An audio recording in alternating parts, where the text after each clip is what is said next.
Yeah, yeah, definitely. Cool. On a different note, champ. I mean, obviously, former Olympian. You work with USA Boxing extensively. What are your thoughts on their new rules surrounding this transgender fighters' Yeah, participation I in the have my women's words with them ranks? already about it, man. Like, shout out to USA Boxing. I love you guys, but like, I just don't agree with it. I don't agree with it. That's just my feelings. I mean, people, I mean, nothing against the transgender community or whatever and things of that nature. But again, what's the point? You know what I mean? Like, I don't really see the point. If anything, create their own separate class, whatever you may or whatever you may want to call it. There's a lot. When I actually looked at the guidelines, there's a lot that goes into it. Like you can't do it until you're like 18, and then you got to also go through extensive, transitioning, and then also they got to test you. So of course you whatever all that stuff in your system is still technically illegal. So it's going to take like a good while anyway for you to compete as a boxer in the amateurs. By then you might as well just go pro by the time you're able to compete. It's like I think like at least 4 years Hmm. before all that stuff takes hold. And it's like, what's the point? What is the point at the end of the day? So I think like it's pointless. Honestly, I don't know. I'm not a fan of it. Again, shout out if those who are transgender and they want to box whatever, cool. I'm not knocking it. Do whatever fish floats your boat. But I'm not a fan of it, so it is what it is. There you go. Enough said. You said something before I get into what I was about to ask you. I was just curious. You said you were in management. So just curious, how's that going for you? Any fighters that we know about or should know about? Yeah, right now, shout out to my man Jerry Casares. First to fight management. That's the name of our brand. We actually helped out my boy Jamaine Ortiz. Get his thing with this fight going on with my man Teofimo. Like I said, Michael Gamble. He'll be fighting on Pro Box the 31st of this month. Micaiah Krebs, she was on my undercard my last fight. Well, I'm looking. Hopefully, I can get her into the world title picture this year. She's ranked. She's already ranked in a couple of sanctioned bodies, so hopefully we can get her a title shot either at 122 pounds or if she decides she wants to go back down to 118, she's ranked down there as well.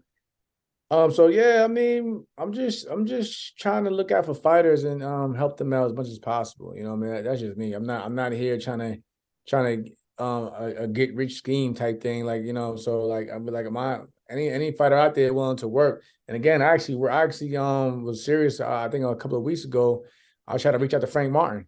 Frank Martin. There's no bad blood with Frank Martin. I don't got no like I said. I ain't got no beef with him, but I would like to help Frank Martin also, get back into the title picture because he's still ranked. He still has a name. I know his name has been through a lot since the whole flat with the Shakur fight. But again, like I said, business is business, and I wouldn't mind trying to help Frank Martin get back into the picture. I don't know what's going on with the situation with PBC. Shout out to the PBC because, like I said, I still got love for Al Heyman. Al Heyman is the one who put me on in the pros before anyone did. Shout out to Al Heyman and them. But again, if I could help Frank Martin fight over here or fight over there, my team were more than willing to help out Frank Martin get back into the mix and hopefully get that title shot that he's been looking for. Definitely, definitely. Well, I wish you nothing but the best of luck with that. Switching gears, champ. There's a lot going on the boxing schedule. So just want to get your thoughts on some of these fights. Keyshawn Davis versus Jose Pedraza. How does it play out? Who do you got? I got Keyshawn in that one. Jose's a good dude. Jose is a good dude, but when was the last time Jose fought at 135 pounds? I think what 2019 when I had just when I had won the year I won the world title. Like when like again, Jose, it's a good test. Don't get me wrong, but like again, you gotta look at all the things that take them play. When was the last time Jose had a good performance? Like that on that level. And I know people say, well, Keyshawn was never on that level, whatever. But again, Keyshawn Davis is a rising star that's close to, fighting for a world title in his own right. So, and he's a dangerous dude. And look at his team behind him. I know what they're capable of over there. I know the game plan or the game plan that they were working on over there. So it's a dangerous fight. It's more of a dangerous fight for Jose Pedraza than it is for Keyshawn Davis right now. So you got Keyshawn winning stoppage decision.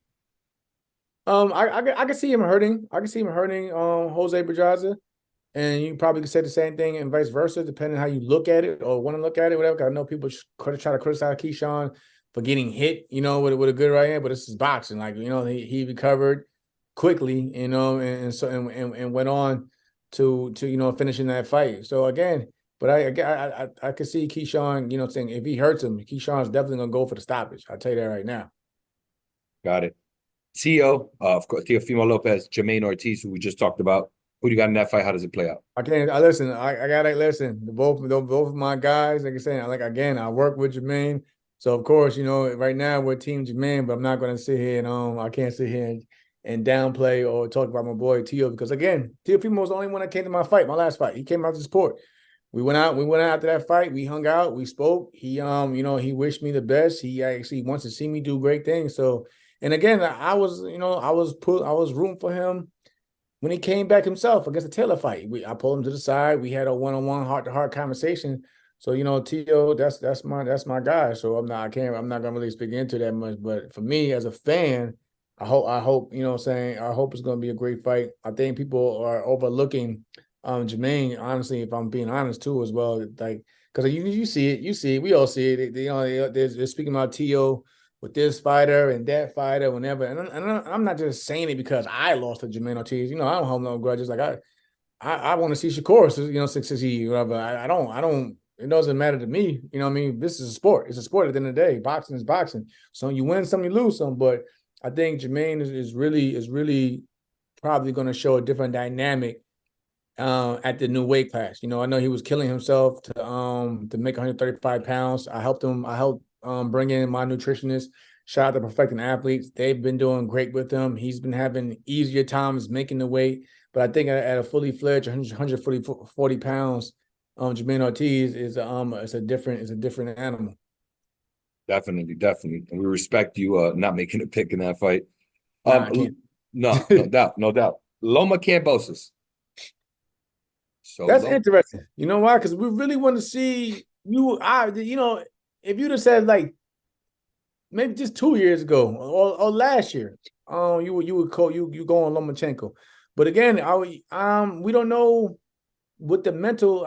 For me, it's more the mental aspect did for him after the last fight with the Devin Haney, because that really bothered him when he didn't get the decision. So again, for me, and he's going over there in enemy territory.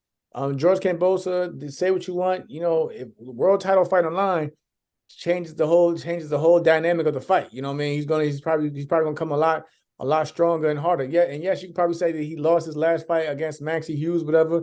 So again, it's interesting, man. Of course, like I said, you have to favor Lomachenko in this matchup, but I wouldn't be surprised if it's actually a competitive, fight between the two of them.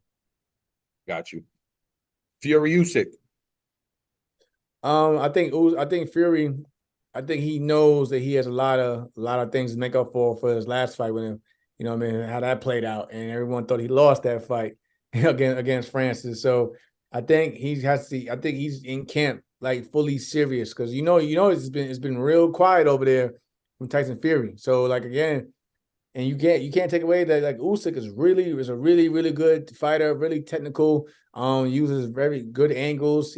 I always say he's like the cruiserweight heavyweight version of a Lomachenko in terms of footwork and things of that nature, and where he's at in that ring. But again, Tyson Fury is a big man. That's a big man who wore down one of the biggest punches of our current era, which is on Wilder in pretty much 3 fights. If you want to look at it, he's probably say he's 3-0 in those fights. With the first one being the draw. So Tyson Fury is still a big man.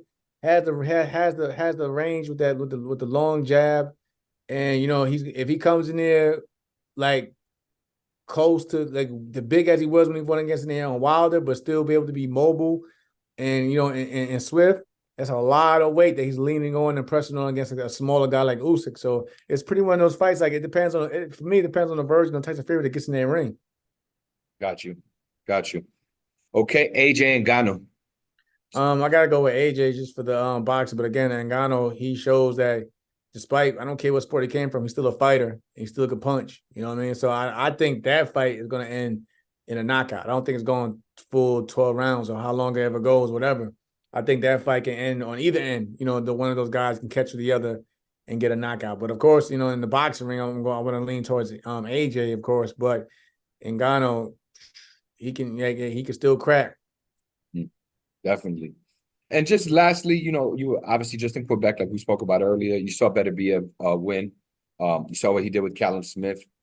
What do you think about him fighting Bivol, the likelihood, and if it does happen, what do you think the outcome would be? It's gonna be hard for Bivol. Like I said, they fought around the same time because Bivol just fought overseas on that card the Saudi card as well recently. Um, Again, it's one of those things where if Bivol can keep it up and keep that distance in between the two, and because he definitely can keep the work rate up. He's definitely a hard worker, but what happens is more of what happens when Benavidez does catch up to him and does catch him with something big. Can he? Is he going to fall apart, or is he going to weather the storm and fight back? Me personally, I want to lean towards Beterbiev, in that fight, but I think it's a good fight. I know some say it's long overdue, which is true. We should have seen that fight long ago, but you can't put that on Bivol because at one point in time the WBC was blocking it because of the whole thing with the war and everything, so they wouldn't allow Bivol to fight for their title. So you got to put that in mind as well. But if we finally get it, I'm still going to tune in and be happy to see it. Definitely, definitely. Before we get out of here, champ, anything that we didn't talk about that's important to you that you want to get out there, anything that we didn't share, or just anything you want to tell the fans? No, yeah, I'm just just grateful for everyone that's been rocking with me. Even the ones that don't think that I can still do this or that, it's still cool because it motivates me. So I mean, I'm always tuning in. My shout out to FightHype. Y'all always give me a platform to speak my voice on. But again, I'm looking at all the champions, whatever, all the champions in the division. I'm looking at them, but what I'm saying, I'm respectful. I'm just dissecting everything that's going on with the landscape of the division. So I know, like I said in the past, shout out to Lamont Roach. I know he came up with a stellar performance. He dogged it out. He dogged it out. He earned that right. He had to climb back from when we fought. When we fought back in 2019. So to get a chance at another world title shot all these years later, and he did what he had to do. So, but I've heard that he may want to run it back because I'm still the only man, to get the win over him. But again, I even know it'll be a different Lamont Rose because once you become a world champion, you have a different aspect. But I will entertain that fight as well, and that's what I mean when I said earlier that there's still a lot of good fights over here on this side of the hemisphere that we can make. I just wanted to go to the UK, not because for the page or whatever. I just wanted to experience the atmosphere and have that in my own, on my resume saying, yo, I fought over here in a stadium against such and such. So it's like people will look at it, oh, you coming back, you're broke. Like I just told you, I gave up half my purse. You know what I mean? My returning fight, I gave half my paycheck to the charity. So it's not about the money for me. I just want to continue pushing myself. You can see right now, I'm not heavy. I don't blow up weight. You know what I mean? I stay in the gym. I just don't show it all the time, but I do stay in the gym because that's where I feel I'm comfortable at. But like again, if they want to run that back with my man Lamont, then so be it. But right now, if he wants to do his own thing, I respect that too. Like I said, the cards in his hand. And I think he wants to unify. So if he wants to unify, I'm gonna support him on that as well. But if they want to make that call and they want to make that fight again, I'll be here. Definitely. I mean, I didn't want to say anybody else because I know you haven't spoke about them, but since you just touched on it, Shaki's got a fight coming up. You got Emmanuel now. I know. Like I said, and Shock is gonna be busy. And shout out to him for getting that deal with Top Rank. Shock. He wins. He's gonna from what I've been told, he's gonna get the winner between Valdez and Leon Wilson. So he's gonna be busy. Navarrete, he's the man of the division. Much respect to him. Hell of a fighter, but we don't know if he stays in the division. You know what I mean? There's been talks of him trying to fight Shakur, or they're entertaining a talk with Shakur at 135 catch weight. So and then you gotta look at what happens with that belt. Does my man Ababel finally get a crack at the title against whoever's number 2 or whatever's around that weight? So again, I'm just looking at like what's available and just being level headed. And despite what anyone says, if I can or can't do it, I know who I am. You know what I'm saying? Again, if I gotta take another step up fight in between, I'm not worried about it. Like it is what it is. Like I said, again, I'm not here for fast money or just make a check. I'm here to just prove a point and for my own legacy in my own right, and just do what I want to do. Yeah. No, listen, here at Fight Hype, we definitely appreciate you. I mean, I think so do the fans, because a lot of times you get these names or, I'll fight this guy, I'll fight that guy, and it just never comes to fruition because it's not likely. So I think Nah. you setting the table with fights that are possible is a great thing. So, Like I said, yeah, you see me like you said in Quebec. I went to the promoter, Eddie Hearn. Wasn't nothing crazy. I didn't get out there speaking, being stupid about it. I just like, yo, I just want to fight in the UK. If it's available, let me know. If you got somebody, say I wanted to fight Jordan Gill because it was nothing against Jordan Gill. Like I'm smart. My approach. Jordan Gill holds the WB international title. Okay, if I want to say when I rematch with Lamont Roach, I got to get fight somebody of worth in the WBA rankings to get back into that mix. Respectfully. I'm not trying to just cut in front of the line.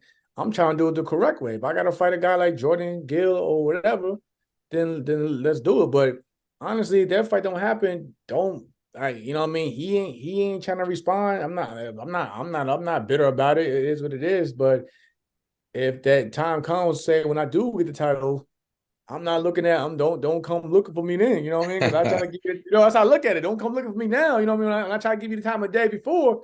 Nobody said anything. But so don't think I'm gonna return that same favor when no one saying when you see me, I call out all these guys but I don't get mad about it. I just look at it. Okay, if they got something bigger than coming up, then so be it. But it won't that don't expect the opportunity to be put it back in return when my time comes. yeah, no, definitely, definitely. Well, look, 2024, we wish you nothing but the best, nothing but the best of luck, champ. I hope you do get one of those fights that you've been speaking about, and I hope you do get in position to show, what you have and continue on your legacy. We appreciate you here on Fight Hype. I'm KG. Appreciate you, champ. Appreciate you, bro. For sure.